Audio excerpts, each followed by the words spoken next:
తనను అన్ని పార్టీల వారు పిలుస్తున్నారని వెంకటేష్ నేత పార్టీ మారటం ఆయన ఇష్టమని అన్నారు మాజీ మంత్రి మల్లారెడ్డి.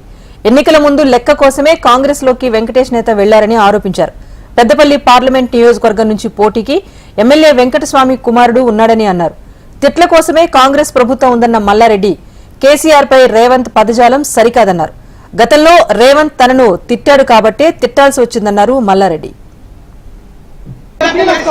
పదేళ్లు అద్భుతంగా చేస్తే దాన్ని సర్వనాశనం చేస్తాను ఈ కాంగ్రెస్ ప్రభుత్వం కవరం కట్టుకుంటా తిట్టుకుంటా పరిచేస్తులను నోటుకొచ్చినట్టు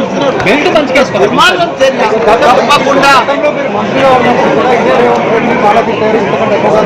తిట్టినంటే నన్ను తిడితే నేను ఊకోవాలనా చెప్పు.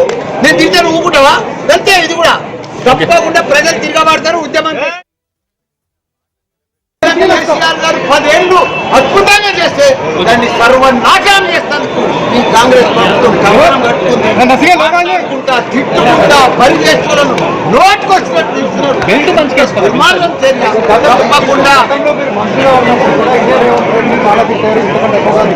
తిట్టినంటే నన్ను తిడితే నేను ఊకోవాలనా చెప్పు. నేను తిడితే నువ్వు ఊకుంటావా? అంతే. ఇది కూడా తప్పకుండా ప్రజలు తిరగబడతారు. ఉద్యమం